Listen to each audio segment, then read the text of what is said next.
केंद्रीय मंत्री नित्यानंद राय पटना पहुंचे हैं और कास्ट सेंसस पर बयान दिया है। कहा है कि ऐतिहासिक फैसला है, आरजेडी और कांग्रेस की सरकार इसको प्रकाशित नहीं कर पाई, इसलिए अब जब बीजेपी की तरफ से ये फैसला आया है तो इस पर श्रेय लेने की कोशिश कर रही है आरजेडी में। आप देखिए तेजस्वी यादव जो है ये बोल रहे हैं कि हमारे कहने पर लालू यादव जी के एजेंडे पर हुआ है। जदयू में भी जो है वो पटाखे फूटे हैं और कहा गया है कि नीतीश कुमार की तरफ से बकायदा पोस्टर भी लग गए हैं। तो अब बिहार में हो रहा है क्रेडिट लेने की, लोग क्रेडिट ले रहे हैं। इन सभी मुद्दों पर नित्यानंद राय ने बड़ा बयान दिया है। साथ ही पहलगाम में हुए आतंकी हमले को लेकर नरेंद्र मोदी ने बिहार के मधुबनी से ही ये कहा था कि किसी को बख्शा नहीं जाएगा, चुन चुन के जो है मारा जाएगा। अब नरेंद्र मोदी के भी बयान पर नित्यानंद राय बड़ा बयान दे रहे हैं। साथ साथ बिहार चुनाव है, बिहार चुनाव को लेकर भी नित्यानंद राय का बयान निकल कर आ गया है। पटना पहुंचे हैं और सभी मुद्दों पर नित्यानंद राय ने अपनी राय रखी है, चाहे कास्ट सेंसस हो, पहलगाम का मुद्दा हो या फिर बिहार में चुनाव हो। अब नित्यानंद राय का वो बयान सुनिए कि क्या कुछ कह रहे हैं नित्यानंद। गृह मंत्री जी बोले हैं कि चुन चुन का जवाब दिया जाएगा तो दिया जाएगा, और माननीय प्रधानमंत्री जी तो इसी बिहार की धरती मधुबनी से उन्होंने दुनिया को संदेश दे दिया था कि हम आतंकवादियों को और आतंकवादियों के आकाओं को हम छोड़ेंगे नहीं। और क्या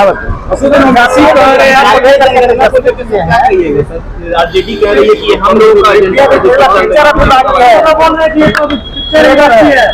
प्रधानमंत्री माननीय नरेंद्र मोदी जी के नेतृत्व वाली केंद्र सरकार ने निर्णय लिया है कि आगे की जनगणना में जातीय गणना होगी, जनगणना होगी, और यह निर्णय बहुत ऐतिहासिक निर्णय है।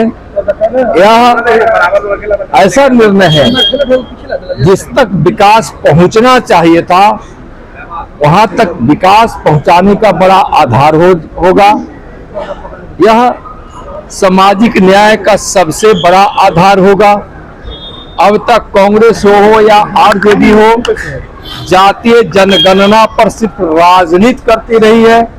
मैं पूछना चाहता हूं कांग्रेस के लोगों से, लालू जी से, तेजस्वी जी से, कि आप बताएं कि जब आप कांग्रेस के साथ केंद्र में वर्षों तक सत्ता में रहे तो फिर उस समय भी जातीय जनगणना नहीं हुई और लोगों को ठगने के लिए उन्होंने एक जातीय गणना की, जातियों की गणना की, और वह एक सर्वे था जो जातीय जनगणना का आधार नहीं हो सकता था, एक सर्वे था, और वह सर्वे ही कांग्रेस और आरजेडी की सरकार प्रकाशित नहीं कर सकी। कभी भी कांग्रेस या आरजेडी हो, कम्युनिस्ट हो, उसकी मंशा या रही ही नहीं कि हम इस देश के गरीबों का कल्याण करें। विकास की धारा जिन तक पहुंचनी चाहिए था वहां तक नहीं पहुंचे। इस मंशा से हमेशा काम या इंडी गठबंधन के लोगों ने किया है।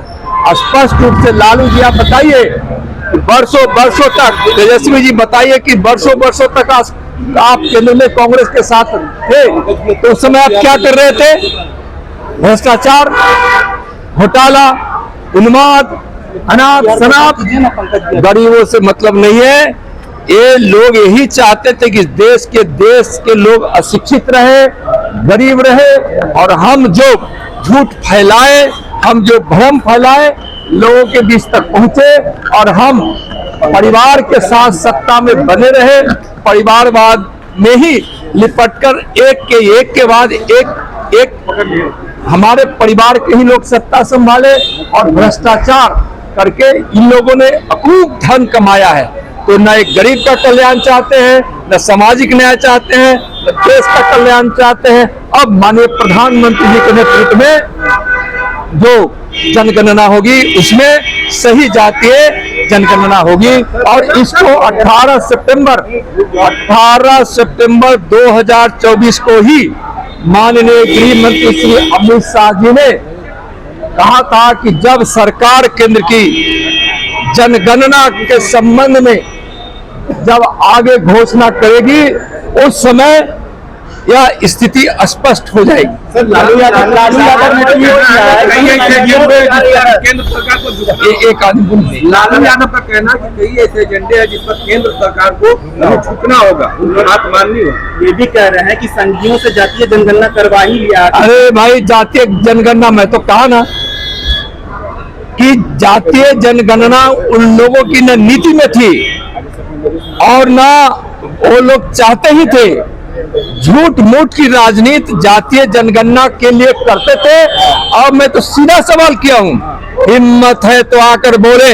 वर्षों तक केंद्र की सत्ता में कांग्रेस के साथ रहने वाले लालू जी, बताइए कि आपने क्यों नहीं जातीय जनगणना कराया? हिम्मत होती, अगर आप चाहते कि जातीय जनगणना हमको कराना है तो उस समय केंद्र की सरकार से आप इस्तीफा दे देते। लोगों को ठगने का काम करते लोग क्या बोलेंगे?